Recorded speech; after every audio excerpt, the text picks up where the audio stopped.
તો ચાલો મિત્રો, સ્વાગત છે તમારું મારી ચેનલમાં। તો આજે આપણે વાત કરીશું ચણાની કે ચણા આપણા સ્વાસ્થ્ય માટે કેટલા સારા હોય છે।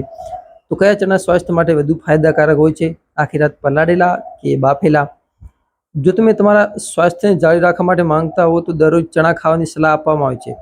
કુસ્તીબાજો અથવા જીમમાં વર્કઆઉટ કરીને શરીર બનાવનારા લોકો આહારમાં ચણાનું મહત્વ બહુ હોય છે। બાળપણમાં ઘણીવાર તમે તમારી દાદીને કહેતા સાંભળ્યા હશે કે પાતળા થઈ રહ્યા છો, તેને ચણા ખાવામાં આપો।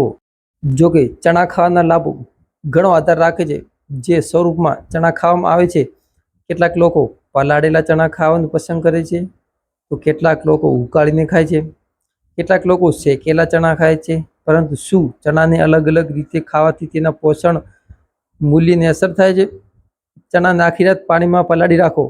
પલાળેલા ચણા વધુ આરોગ્યપ્રદ માનવામાં આવે છે, ખાસ કરીને જ્યારે તમે અંકુરિત ચણા ખાઓ છો ત્યારે તે વધુ સ્વાસ્થ્ય લાભ પ્રદાન કરે છે। ચણા એક સુપર ફૂડ છે જે હજુ પણ ભેળસેળથી દૂર છે।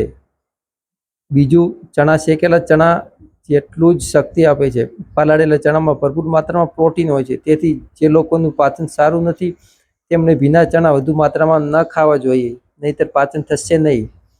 ભીના ચણા ડાયાબિટીસ, હૃદય રોગને દૂર રાખે છે। તો હવે વાત કરીએ બાફેલા ચણાની। તો બાફેલા, જો તમે કોઈ પણ મસાલા વગર બાફેલા ચણા ખાઓ છો તો તે પલાળેલા ચણા અને બાફેલા ચણા જેટલું જ ફાયદાકારક છે। હા, જો તમે ચણાને બાફેલા હોય અને તેમાં થોડું તેલ કે મસાલો નાખો અને પછી તેને ખાઓ, તેથી તમને એટલો લાભ નહીં મળે। તો ચણામાં તેલ અને મસાલો નાખવો નહીં। તો ચાલો મિત્રો, બાફેલા ચણા સ્વાસ્થ્ય માટે પણ ફાયદાકારક છે। તમે સરળતાથી ખાઈ શકો છો। બાફેલા ચણાનો સ્વાદ થોડો સારો બને છે। ચણા પોષક તત્વોથી ભરપૂર છે।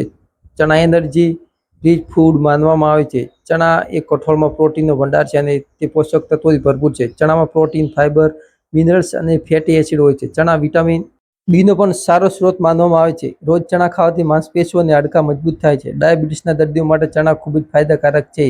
સ્વસ્થ રહેવા માટે દરરોજ મુઠ્ઠી પર ચણા ખાવા જોઈએ। તો આ વિડીયો જોવા માટે અમારી ચેનલને સબસ્ક્રાઈબ કરો।